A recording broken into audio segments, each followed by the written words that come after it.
Esto que ocurrió ayer es muy grave y como bien dice Ezequiel Guasora, nuestro colega, está motorizado desde los medios de comunicación.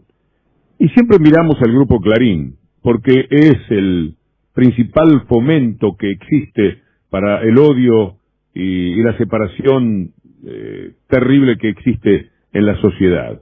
Y todo hecho por interés, no por ideología, ya no es ni siquiera ideología. Ideológico puede ser el diario La Nación. Clarín sale a defender su negocio. Y para defender su negocio le conviene que este gobierno caiga. Y para que este gobierno caiga le convienen las calles incendiadas. Pero también juega de la misma manera. Y no lo menciono tanto porque finalmente no tiene la misma incidencia en la parte periodística, es decir, en habitación, en lo que hacen porque son un poquitito más calle del medio a veces. Estoy hablando de Telefe. Telefe que es de Telefónica, Telefe que es una empresa internacional. No sé hasta qué punto de la Telefe de la Telefónica internacional, la Telefónica de acá, alguna vez sostuvieron que estaban separados y lo podían hacer de manera creíble, pero el nombre está. Y lo que hacen es muy duro. Fíjense ustedes, la gente está en la calle enloquecida. Hacen marchas que vienen a llevarse por delante las marchas que hicieron los que piden mantener el trabajo de Vicentín. Los que están de acuerdo con la expropiación de Vicentín, y estamos hablando también de miles de personas. Pero eso no importa, importan los odiadores, los que salen a defender a los estafadores de Vicentín, los que salen a hablar contra la cuarentena, los que salen a decir que no hay libertad de expresión. Están en la calle, están agrediendo colegas, están agrediendo a todo el que piensa distinto. Pasar por allí y ser identificado como una persona que no es de ellos puede ser una invitación, un desafío a la muerte.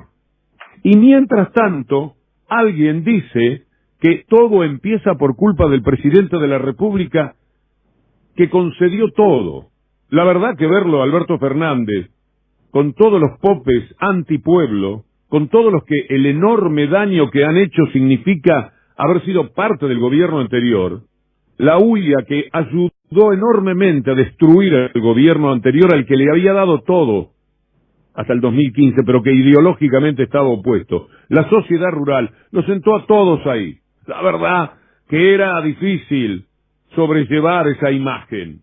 Pero bueno, se trata de mostrar buena voluntad. Nosotros queremos las cosas de otra manera, queremos abrazarlos a todos, queremos terminar con estas diferencias que hay, queremos gobernar para todos bien.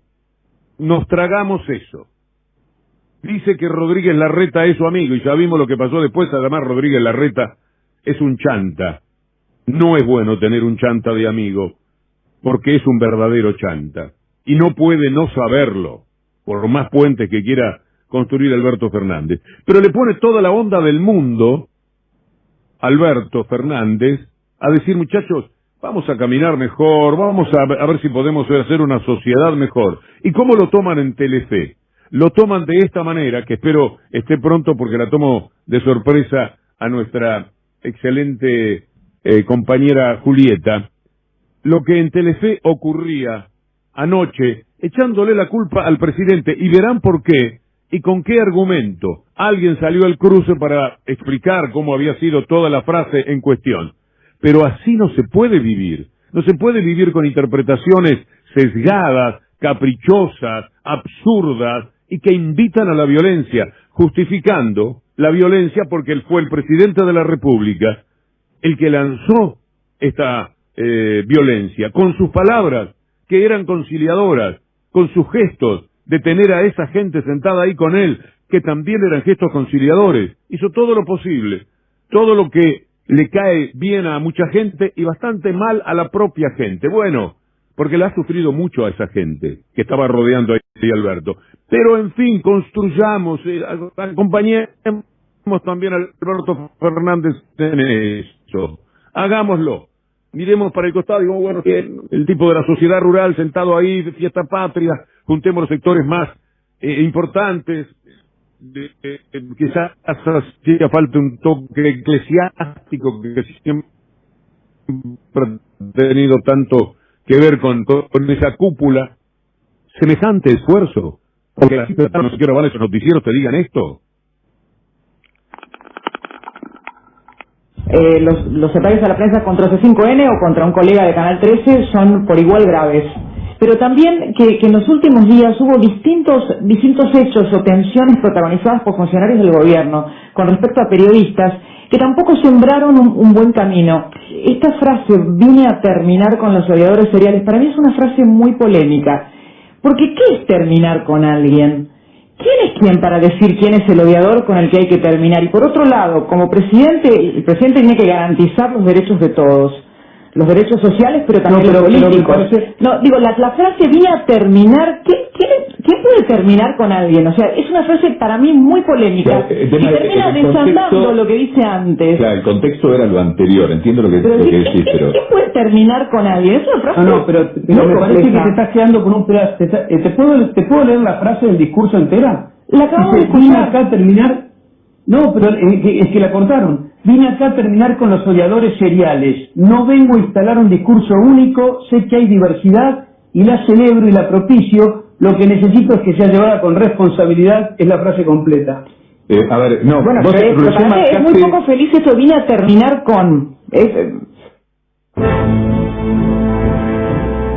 No conozco antecedentes, no sé a qué juegan, pero esto me parece muy injusto además. Me parecen muchas cosas, pero veo que hay una dama de por medio ahí. Pero es injusto para el esfuerzo que este hombre había hecho a la mañana. Mucha gente del propio palo se siente defraudada cuando ve a esos tipos ahí. Lo puso. Mucha gente se defrauda cuando lo ve con el semejante chanta como Rodríguez Larreta, que además tiró para atrás mucho de lo bueno que había hecho el gobierno con respecto al coronavirus porque quería atender lo que Clarín y Nación reclamaban por la cuarentena. Tiene que tragarse ese sapo y decir, no, trabajamos juntos, estamos de acuerdo. No está de acuerdo en nada, porque el otro largó la cuarentena, los que corren, abrió los comercios, abrió miles de comercios, mucho, demasiado, para lo que se podía hacer. Y ahora tenemos casi 100.000 contagiados. Pero entendamos que todo esto es para mostrar buen gesto. A 5 meses del gobierno hay que comportarse así, darle siempre la derecha, hay que darle. Y pronuncia un discurso moderado, correcto, bien hablado y bien inspirado. Y dice, quiero terminar con los odiadores seriales y explica de qué se trata. Como otro periodista decía ahí, en esto que me preparó el equipo de producción y que, como ustedes, estoy haciendo primera audiencia, alertado de qué era lo que sucedía. Bueno, vean ustedes, como les decía antes, que toman esas palabras para convertirlas en que toda la culpa finalmente la tuvo Alberto Fernández. Ese odio que tenían es culpa de Alberto Fernández. Ese ataque a los periodistas, caramba, es culpa de Alberto Fernández porque dijo esto. Escuchémoslo de nuevo, este audio, porque si no las cosas nos van muy rápido y a mí me parece que es imprescindible que aprendamos a escuchar. Los ataques a la prensa contra C5N o contra un colega de Canal 13 son por igual graves. Pero también que en los últimos días hubo distintos hechos o tensiones protagonizadas por funcionarios del gobierno con respecto a periodistas que tampoco sembraron un buen camino. Esta frase, vine a terminar con los odiadores seriales, para mí es una frase muy polémica. Porque ¿qué es terminar con alguien? ¿Quién es quién para decir quién es el odiador con el que hay que terminar? Y por otro lado, como presidente, el presidente tiene que garantizar los derechos de todos. Los derechos sociales, pero también los políticos. No, digo, la frase vine a terminar, ¿quién puede terminar con alguien? O sea, es una frase para mí muy polémica. Y termina desandando lo que dice antes. Claro, el contexto era lo anterior, entiendo lo que decís, pero... ¿Quién puede terminar con alguien? Es una frase... No, pero me parece que te estás quedando con un pedazo. ¿Te puedo leer la frase del discurso entera? La acabo de escuchar. Vine acá a terminar... No, pero es que la cortaron. Vine acá a terminar con los odiadores seriales. No vengo a instalar un discurso único, sé que hay diversidad y la celebro y la propicio. Lo que necesito es que sea llevada con responsabilidad, es la frase completa. A ver, no, bueno, es muy poco feliz esto, vine a terminar con... Como ven, hoy no está Cintia, no nos está acompañando Cintia García, le mandamos un abrazo, tenía que atender es madre que se ocupa de todo y tenía cosas que hacer. Le mandamos un beso grandote. Esto que acabamos de escuchar es demostrativo de dónde viene la historia, pero los periodistas en estos casos, que son muy obedientes a la a la línea editorial, están representando la línea editorial. Por lo tanto, la línea editorial de Telefe, en este caso, no es ajena a la de los periodistas. Por suerte me dicen ahora que es Rolando Sietecase el que estaba allí, explicando, mirá, esto tiene un contexto, esto tiene una larga frase en la que todo está bien dicho y todo funciona bien. Después se ve que la periodista insiste queriendo decir algo, pero ya está desautorizada por completo en el análisis que hacía. Ahora, a la misma hora, en el mismo momento más o menos, paso por TN un instante y me encuentro con la pregunta que ustedes van a escuchar. Esta sí la vi yo. Es un periodista, lamentablemente lo conozco de mucho tiempo y a veces duele en lo que el mundo mañeto hace con la gente, porque la pregunta es la siguiente. ¿Usted cree, le dice a Rosendo Fraga, ¿usted cree que detrás de esto, de la cuarentena, de la extensión de la cuarentena, hay un proyecto político? Antes de escuchar la pregunta, porque lo que queremos nosotros es probar que esto existió. Si yo se lo cuento y no tengo la prueba, no lo haría, porque es increíble. Proyecto político sería entonces que el gobierno se mete en una cuarentena, que empobrece al país, que quita trabajo a mucha gente, que disminuye el salario, del cual va a tener una enorme dificultad para salir y para darle un tono de éxito a su gobierno. Amasado todo esto con la dificultad que dejó el grupo de inútiles que estuvo a cargo del país, puesto por las corporaciones, hasta diciembre.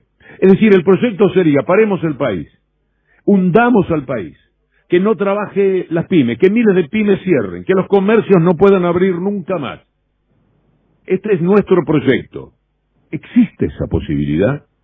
¿Hay algo inteligente detrás de semejante postura? Me parece que no. Escucha ahora la pregunta y por supuesto la respuesta tomando de sobrepique la intención que tenía el periodista de TN, que lamentablemente, yo siempre digo, se trabaja donde se puede, pero muchachos, el mundo mañeto, porque ¿quién puede estar detrás de la idea de que esto es un proyecto político? ¿Quiénes lo dicen a cada rato? Desde TN. Es un proyecto político que va contra la gente, por eso las tenemos encerradas la gente en sus casas y no pueden salir a ningún lado, y se cierran los comercios y nos estamos cayendo a pedazos nosotros, solo nosotros. El mundo funciona maravillosamente, nadie tiene problemas hoy día de desempleo, un poquitito Estados Unidos, 45 millones, nadie estatiza nada, un poco Alemania estatizando Lufthansa, nadie tiene caída del Producto Bruto, bueno, un poquitito, el 12%, el 10% de Argentina contra el 12% del Reino Unido, de Francia, de Alemania, Alemania el 8%. Esto está presentado como que es un caso estrictamente de la Argentina. Acá se le ocurrió a Alberto Fernández y a sus ministros hacer un desastroso gobierno como proyecto político. Matar a la gente de hambre, de soledad, de angustia, hacerlos pasar muy, pero muy mal. ¿Qué puede sacar un gobierno de eso? Ahora escuche la pregunta. Aparece una suerte de desconfianza de que pudiera haber un proyecto político detrás de lo largo de esta cuarentena. ¿Vos lo ves de esa manera? A ver, yo creo que yo dije acá hay, ¿no es cierto?, tres factores: cuarentena, situación económico-social y los temas de la oposición puramente político. Me parece que los tres, estas tres situaciones que has mencionado tienen que ver con esto que es lo puramente político. La segunda mañana de las 7:50, estamos entre Caimi, vamos a escuchar a Caimi, vamos a ir con Caimi de las 8, en Caimi a las 6, hablando también de los dolorosos episodios para la democracia, para la república, ocurridos ayer en medio de toda la violencia desatada por una derecha enloquecida, una derecha demencial, una derecha que manda además a sus punta de lanza, que vienen a ser los más loquitos que andan sueltos, para agredir, para llevarse todo por delante y para sacar un rédito extra, que es el de sembrar la confusión, el de hacer creer a quienes vieron las imágenes en el resto del mundo que esto estaba pasando en la Argentina, y de verdad que lo que estaba pasando era que 3 millones de personas en la ciudad de Buenos Aires estaban en su casa, tranquilos, haciendo la cuarentena, la mayor parte por lo menos, millones de personas en sus casas, y 2.000 tipos que ni llegaban a 2.000 tipos en el Obelisco agrediendo un móvil de prensa. Y esto es lo que vio el mundo, porque lo que juegan es para que haya un desprestigio que también desde el exterior los ayude en el momento de ir a fondo en lo que quieren lograr, que es la caída de este gobierno. Y esto ocurre en muchos lugares. Hay que tomar nota a quienes ven las noticias internacionales sin considerar qué es lo que nos cuentan desde cada país. Imagínense la versión pro de lo que pasó ayer en la Argentina. Le tomaron el pelo además al resto de la gente, le tiran violencia, porque a esos millones que estaban en sus casas, siguiendo azorados el episodio por televisión, en la mayoría, y que se respetaban a sí mismos en la cuarentena y en el deseo de no salir porque era para líos, a esa gente le camina por encima el PRO con su comunicado, o Mauricio Macri con el suyo, porque se ríen de la gente. Y es peligroso que lo hagan. Son unos aventureros de la violencia. Bueno, vamos a presentarles a Caimi en Caimi a las 6. Verlos así, ¿no? Desembosados, desplegados por las calles, violando la cuarentena, poniendo en riesgo la salud de miles sin que les importe nada, rompiendo móviles de canales de televisión, atacando a colegas, con los colmillos llenos de rabia, exudando intemperancia, sin respetar siquiera mínimamente lo que la mayoría del pueblo eligió en las urnas hasta hace tan poco. Todo eso junto expone sus actitudes innobles y despreciables. La gran incógnita que sigue flotando es cómo en esta batalla cultural que no se detiene, resulta posible, desde el campo popular, mover ciertas rocas, como estas que agobian existencias en las mentes y en los corazones. Generar las herramientas para responder a esta incógnita permitirán despejar el camino de virulencia para construir de raíz una matriz justa, inclusiva, que en definitiva pueda perdurar en el tiempo. Van con el odio como si fuera un amigo, como si fuera un compañero, andan del brazo con el odio, lo miman, lo cuidan, lo peinan, lo visten. Esa relación tienen con el odio. Tomo una deliciosa presentación que hacía del tango Rencor Soledad Villamil en tantas presentaciones, pero en especial en el Tazo. Y hablaba del tango Rencor de Charlo y Amadore antes de cantarlo y decía, jugaba, era todo en broma, pero ahora en serio podemos decir, parafraseándola, que hay gente que toma el odio como un amigo, como una manera de ser, habla con ese odio. Por ahí le dice al odio, se te va la mano, y el odio le responde, para nada, yo soy vos. Es decir, este odio que soy es parte de tu vida, es parte de tu persona. Lo que no entiende, dice el odio, es por qué me creaste así, por qué me condenás a esto, a esta vida que de verdad es mucho peor que el amor. Yo veo el amor, veo la amistad, veo la generosidad, y a mí me parece que les va fantástico, que es lindo eso, y a mí me tenés encerrado en esto que llaman odio. Esta es la relación que la gente tiene con el odio. Y esto es alimentado por los medios de comunicación. A mí me resulta francamente insoportable cualquier análisis sobre la violencia, sobre la política, sobre los exabruptos, que no tenga en cuenta los medios de comunicación. Me parece que es un acto, le desconfío, de cobardía. Porque Macri es ya payasesco, ya parece Pichetto, o Pichetto parece Macri. Las cosas que hay. Tengo una nota que les voy a leer en un ratito de Ernesto Tiffenberg, una parte por lo menos. Mauricio Macri es igual a Jair Bolsonaro y verán por qué. Pero el tema no es Macri ni Bullrich, que solo existe ella tanto como Macri, además que fue presidente por eso, en función de los medios. Son los medios los que enloquecen a la gente. La gente no está hablando por teléfono con Bullrich. La gente lee lo que Bullrich dice, tomado por esos medios de comunicación, y ella tomando lo que los medios de comunicación dicen en sus editoriales, en sus zócalos, lo que TN ha aportado de odio, lo que ha enfermado mentalmente a la gente de la República Argentina, no hay forma de medirlo. Tendría que una universidad ponerse a trabajar sobre la cabeza de una persona y ver qué era antes y qué es después de estos años aciagos y atroces de TN. Porque además juegan con lo burdo o con lo inteligente. Porque esto que van a escuchar de TN de anoche es inteligente. Al mismo tiempo que frente a las personas que pueden pensar, a las personas entrenadas, tan solo les llevan a pensar que son perversos. Pero lo que implica la pregunta, ¿usted cree que esto del gobierno de la cuarentena es un proyecto político? Es político. Casi independientemente de la respuesta. A mí me alcanza con la pregunta, con lo que el individuo que pregunta consigue del otro, pero sobre todo en un lugar de la mente de las personas que lo están siguiendo. Si se pregunta, ¿esto puede ser un proyecto del gobierno? Es porque podría serlo. Si no, no se podría preguntar. El que lo pregunta sabe que es imposible porque es una persona inteligente, así lo consideré siempre, sabe que no hay manera de que un gobierno quiera lo peor para sí mismo y para su pueblo para que el gobierno lo quiera. Le pueden salir mal las cosas, o puede tener un proyecto antipueblo, pero este no tiene un proyecto antipueblo.